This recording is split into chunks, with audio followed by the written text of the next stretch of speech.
Hey everyone, welcome back. We're diving deep today, folks. Yeah, into a pretty high-stakes phone call. Oh, this is a good one. International relations kind of stuff. You got it, Prime Minister Trudeau, and get this, former U.S. President Trump, back when he was still in office. Right, right. Talking about two huge issues, like global, keeps you up at night kind of issues. Okay, I'm intrigued. Lay it on me. The war in Ukraine, top of the agenda. And, of course, the whole fentanyl crisis. Oh, wow. Yeah, those are big ones for sure. What was the main takeaway from the call? Well, Trudeau made it crystal clear to Trump. Crystal clear. Ukraine has got to be involved in any peace talks. No ifs, ands, or buts. That's interesting timing, right? Because didn't Russia and the U.S. just have those talks in Saudi Arabia? Exactly. And guess who wasn't invited? Ukraine. Ukraine. So this call, it took place just before a big G7 meeting, all about the war, naturally. Ah, okay. Context. Makes sense. And for those who need a refresher, the G7, those are like the economic heavy hitters of the world. Right, right. They kind of set the tone for how everyone else responds to stuff. Exactly. So Trudeau basically saying, hey, Ukraine needs a seat at the table right before this G7 meeting.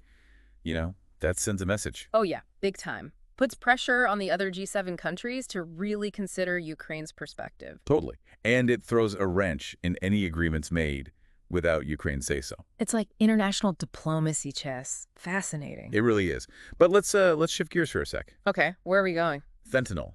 Oh, right. The second big issue from the call. Deadly stuff.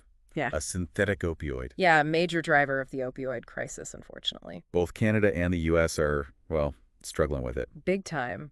And, it's interesting. They're taking pretty different approaches. Canada just went and designated seven transnational criminal organizations as, wait for it, terrorist entities. Whoa, okay. That sounds intense. But, what does that actually mean? Does it really change anything on the ground? Oh, it's more than just symbolic, believe me. Okay, break it down for me. So now Canada can, freeze their assets, restrict their movements, really dismantle those entire networks. Wow. Domestically, internationally, the whole 9 yards. It's about cutting off fentanyl at the source. That's a huge shift.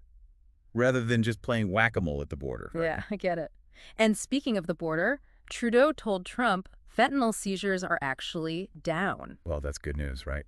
Seems like it. Could be these new strategies working, but it's early days. Right. Too soon to celebrate. Exactly. Could be other factors like smuggling routes changing. Who knows? So we got to watch this trend and see what happens. Exactly. Long game, long game. And to really tackle this, Canada's bringing in the big guns.